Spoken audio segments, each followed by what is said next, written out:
रंकाळा तलाव परिसरात येणाऱ्या पर्यटकांना पार्किंगसाठी मोठी कसरत करावी लागत होती. पार्किंगच्या मुद्द्यावरून पर्यटक आणि पोलिसांमध्ये अनेकदा वादावादीही होत होती. मात्र आता शालिनी पॅलेस समोरील रिकाम्या जागेत जवळपास 100 चारचाकी वाहनांच्या पार्किंगची सुविधा उपलब्ध करण्यात आली आहे. या नव्या पार्किंग सुविधेमुळं आज सायंकाळी रंकाळा टॉवर आणि संध्यामठ परिसरातील वाहतूक कोंडी मोठ्या प्रमाणात टाळण्यात पोलिसांना यश आलंय. रंकाळा टॉवर, ताराबाई रोड आणि रंकाळा रोडवरील वाढती गर्दी नियंत्रणात ठेवण्यासाठी पोलिसांना मोठ्या प्रमाणावर कसरत करावी लागत होती.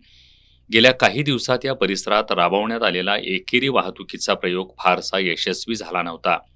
त्यामुळे पर्यायी उपाययोजना म्हणून शालिनी पॅलेस समोरील रिकाम्या जागेचं सपाटीकरण करून पार्किंगसाठी खुली करण्यात आली आहे.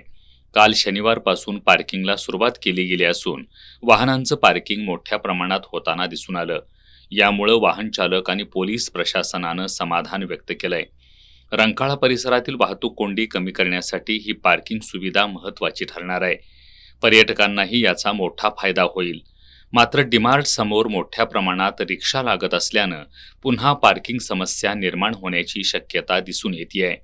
त्यामुळे रिक्षा थांबा या ठिकाणापासून दुसऱ्या ठिकाणी नेण्यात यावा असा नागरिकांमधून सूर आहे.